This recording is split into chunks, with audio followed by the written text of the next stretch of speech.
స్తోత్రం కలుగునుగాక. నేను ఒక వ్యక్తి జీవితాన్ని మీకు పరిచయం చేస్తాను, జాగ్రత్తగా వినండి. ఒక వ్యక్తి జీవితాన్ని మీకు పరిచయం చేస్తాను. ఈ వ్యక్తి జీవితం ఎంత విరిగి నలిగిందంటే అసలు ఆ వ్యక్తికి ఇంకెవరు సహాయం లేరు. తప్పకుండా ఇతడు ఎదుగుతాడనే నమ్మకం లేదు, అసలు బ్రతుకుతాడనే నమ్మకమే లేని జీవితాన్ని నేను మీకు పరిచయం చేస్తున్నాను. ఇద్దరు అన్నదమ్ములు, ఒకడు పెద్దవాడు, మరొకడు చిన్నవాడు.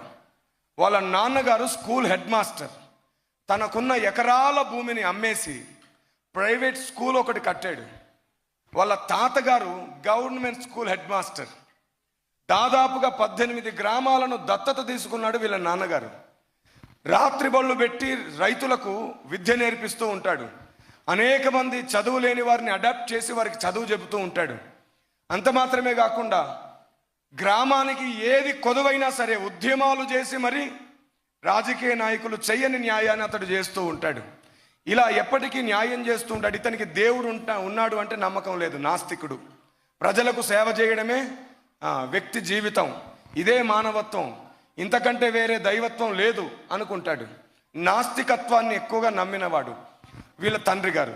ఈ ఇద్దరు పిల్లలు ఊహ తెలియని వయసులో, చాలా చిన్న వయసులో ఉంటుండగానే వీళ్ళ నాన్నగారు రాజకీయ నాయకుల చేత ఒత్తిడి చేయబడి రాజకీయంలోనికి రమ్మని పలుమార్లు ఒత్తిడి చేయబడితే ఆయన అంటాడు, నేను రాజకీయంలో లేకుండానే ప్రజలకు సేవ చేస్తున్నాను, నా సొంత ధనంతో నేను ప్రజలకు సేవ చేస్తున్నాను, నేను రాజకీయంలోనికి రానక్కర్లేదు, రాను అంటాడు. అయితే రాజకీయంలోనికి పిలిచిన వారు ఒకరు కాదు, 2 పార్టీస్. ఒక పార్టీ తప్పుగా ప్రచారం చేసింది, పలాని వ్యక్తి మా పార్టీలోకి వచ్చేసాడు అని. అందుకని అంతకుముందు పిలిచిన పార్టీ వారు, ఇతడు ఒకవేళ ఆ మండలంలో ఈ పార్టీలోకి వెళ్తే మనకు డిపాజిట్లు దక్కవు, 18 గ్రామాలు ఇతన్ని ప్రేమిస్తున్నాయి, 18 గ్రామాల్లో ఇతని మాట వింటారు అని చెప్పి ఏం చేశారో తెలుసా? ఇతని మీద నింద మోపడం ప్రారంభించారు, ఇతన్ని అవమానించడం ప్రారంభించారు. రాజకీయాల్లో జరిగేది అదే కదా. ఒకరిని గెలవకుండా ఉండాలంటే, ఒకడికి ఓట్లు పడకుండా ఉండాలంటే చేసేది ఏమిటి? ఫస్ట్ ఆఫ్ ఆల్ వాడు తప్పు, వాడు రైట్ కాదు. ఇప్పుడు కుక్క ఉందండి, కుక్కను కొట్టి చంపాలంటే చాలామంది ఏమంటారు, ఎందుకు కొట్టి చంపాలి, అది బాగానే ఉంది కదా అని అంటారు. అదే కుక్క పిచ్చి కుక్క అని ఒకవేళ వార్త పుట్టిస్తే ఖచ్చితంగా ప్రతి ఒక్కడు కొట్టి చంపుతాడు. ఇదే సూత్రాన్ని ఫాలో అవుతుంది ప్రస్తుతం సమాజం. అందుకని ఆ వ్యక్తి మీద నిందలు మోపడం ప్రారంభించారు. అప్పుడు ఆ వ్యక్తి మనస్తాపానికి గురై కొన్ని నెలల పాటు మానసికంగా వేధింపబడ్డాడు. ఇదేమిటి, నేను ప్రజలకు ఇంత మేలు చేస్తే ఈ ప్రజలే నా గురించి ఇంత చెడ్డగా మాట్లాడుతున్నారు ఏమిటి అని బాధపడుతూ ఉంటే ఒక మాజీ నక్సలైట్ అతనికి పరిచయం అయ్యాడు. ఒక నక్సలిజం అతని మనసులోకి వచ్చేసింది, వారి సిద్ధాంతాలు అతని మనసులోకి వచ్చాయి. నాలా బాధపడే వేల మందిని నేను కాపాడాలి, తప్పకుండా ఈ సమాజంలో ఉన్నటువంటి ఈ నాయకత్వ వ్యవస్థను నేను రూపుమార్పి అందరికీ న్యాయాన్ని తీసుకొని రావాలనుకున్నాడు. నక్సలైట్గా మారిపోయాడు. ఈ ఇద్దరు పిల్లల్ని విడిచిపెట్టి తండ్రి నక్సలైట్ అయిపోయాడు. తండ్రి నక్సలైట్ అయిపోయిన ఒకే ఒక సంవత్సరానికి తల్లి కూడా నక్సలైట్ అయిపోయింది. ఈ ఇద్దరు పిల్లల్ని బంధువులకు అప్పగించి వెళ్ళిపోయారు. తల్లి తన తల్లికి అప్పగించి వెళ్ళిపోయింది. అంటే ఎవరికి అప్పగించింది? అమ్మమ్మ గారికి అప్పగించి వెళ్ళిపోయింది. వాళ్ళ ఇంట్లో కొన్నాళ్ళు వారు బాగానే ఉన్నారు. కానీ వాళ్ళ ఇంట్లో ఒక ఆవిడ ఉండేది, వారి చిన్నమ్మ. వాళ్ళిద్దరి పిల్లలకు ఒక చిన్నమ్మ ఉండేది. ఆ చిన్నమ్మకు ఈ పిల్లల తల్లి అంటే అక్కగారంటే ఇష్టం లేదు, కోపం. ఆవిడ మీదున్న కోపం ఈ పిల్లల మీద పగగా మారింది.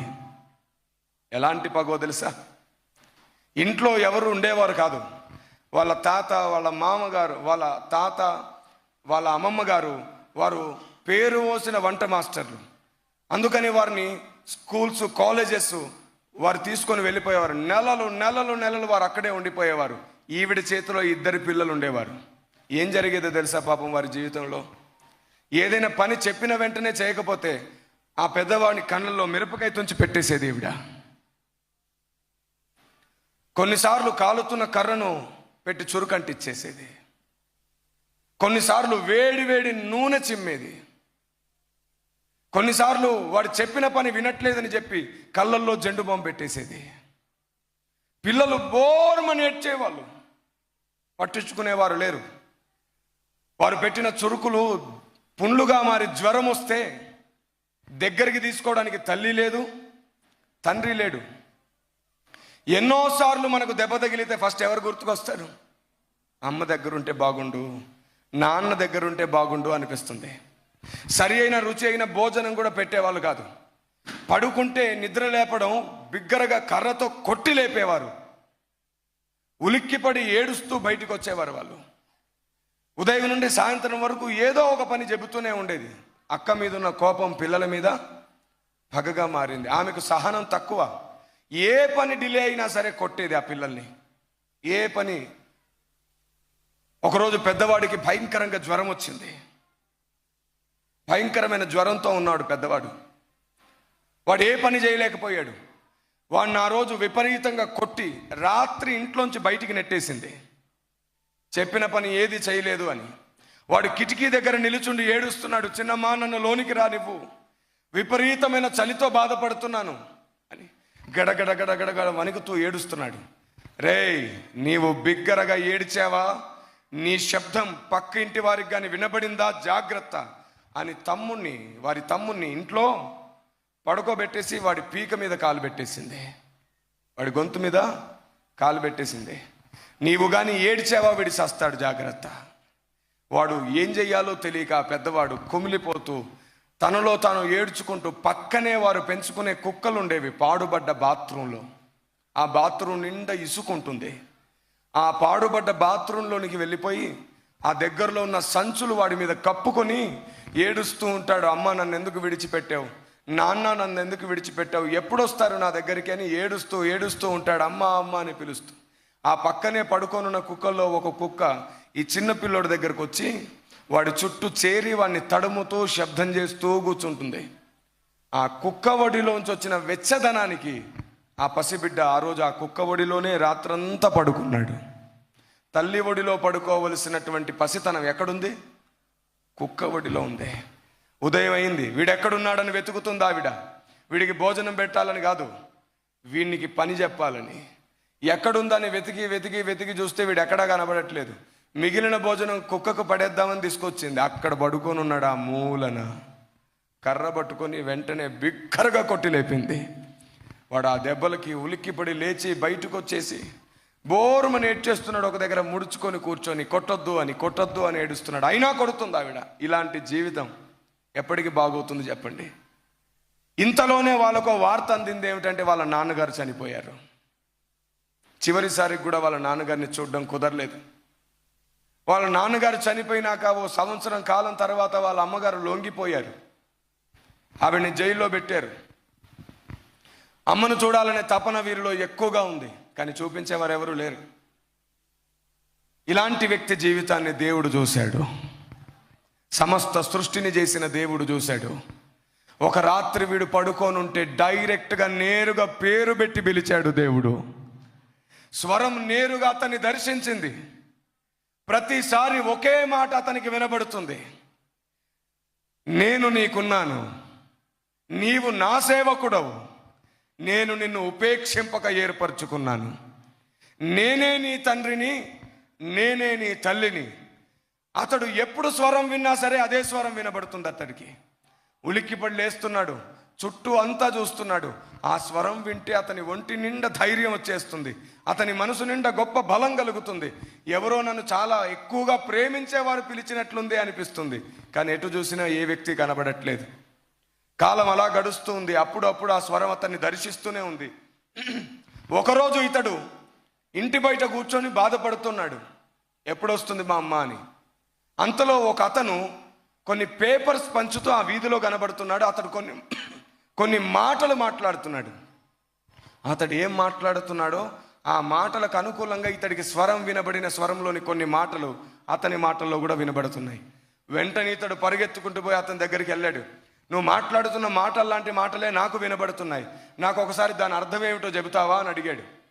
ఏమిటి బాబు, ఏమిటి ఆ మాటలు అంటే, నేను రాసి పెట్టుకున్నాను చూపిస్తానని పరిగెత్తుకుంటూ వెళ్ళి ఓ చిన్న పేపర్ ముక్క తీసుకొచ్చాడు. దాని మీద పెన్సిల్తో ఇలా రాయబడి ఉంది: నేనే నీ తల్లిని, నేనే నీ తండ్రిని, నీవు నా సేవకుడవు, నేను నిన్ను ఏర్పరచుకున్నాను, నేను నిన్ను విడవను, నేను నిన్ను ఎడబాయను. బాబు, ఈ మాటలు నీకెక్కడివి? నాకు అప్పుడు ఒక స్వరం వినబడుతుంది. ఆ స్వరం నాతో ఏం చెబుతుందో అదే నేను రాశాను ఇక్కడ. వెంటనే ఆ మాటలు విన్న వ్యక్తి మోకాళ్ళ మీద పడి అదే రోడ్డు పైన బోరుమని ఎడవడం ప్రారంభించాడు. బాబు, 25 సంవత్సరాల నుండి నేను ఏ స్వరం విందామని సేవ చేస్తున్నాను, ఆ స్వరమే నీకు వినబడింది. నీతో మాట్లాడింది ఎవరో కాదు, సాక్షాత్తు దేవుడే నీతో మాట్లాడాడు. ఈ సృష్టిని చేసిన దేవుడే ఆ మాటలు మాట్లాడాడు. ఆ దేవుడు ఎవరో కాదు, నజరేయుడైన యేసు అని మొట్టమొదటిసారి యేసు అనే మాట విన్నాడు ఆ బాలుడు. మొట్టమొదటిసారి యేసు అనే మాట విన్నాడు. అప్పుడు చెప్పాడు అతడు, ఈ కరపత్రం ఇచ్చి ఓ చిన్న బైబిల్ చేతికిచ్చి, దీన్ని చదువు, నీతో మాట్లాడింది బైబిల్ దేవుడే. ఇంట్లోకి ఆ బైబిల్ తీసుకొని వెళ్ళిన తర్వాత ఆ ఇంట్లో ఉన్న వ్యక్తి ఆ బైబిల్ని బయటికి విసిరేసి ఆ పిల్లోడిని మరలా కొట్టి హింసించింది. ఎంత అద్భుతం అంటే, దేవుడు ఈ వ్యక్తి జీవితంలో అంచలంచలుగా కార్యం చేయడం ప్రారంభించాడు. ఇతనికి 8 సంవత్సరాల వయసు ఉన్నప్పుడు మొట్టమొదటిసారి తన తల్లిని చూసే అవకాశం దొరికింది. 8 సంవత్సరాల వయసు ఉన్నప్పుడు తల్లి జైల్లో నుండి బెయిల్ పైన ఇంటికి వచ్చేసింది. కొడుకులను చూసి, ఇద్దరిని చూసి బిగ్గరగా హత్తుకొని ఏడవడం ప్రారంభించింది. తల్లి ప్రేమ అలా పొందుతున్నాడు. సరిగ్గా ఇతనికి 13 సంవత్సరాల వయసు వచ్చే సమయంలో దేవుడు ఇతనితో నేరుగా మళ్ళీ మాట్లాడాడు. నేను నిన్ను ఏర్పరచుకున్నాను, బూది గంతముల నుండి దాని కొనల నుండి పిలుచుకునిన వాడా, నీవు నా సేవకుడవు, నేను నిన్ను నా సేవకు పిలుస్తున్నాను అని. వెంటనే 13 సంవత్సరాల చిన్న వయసులో అతన్ని దేవుడు సేవకు పిలుచుకున్నాడు.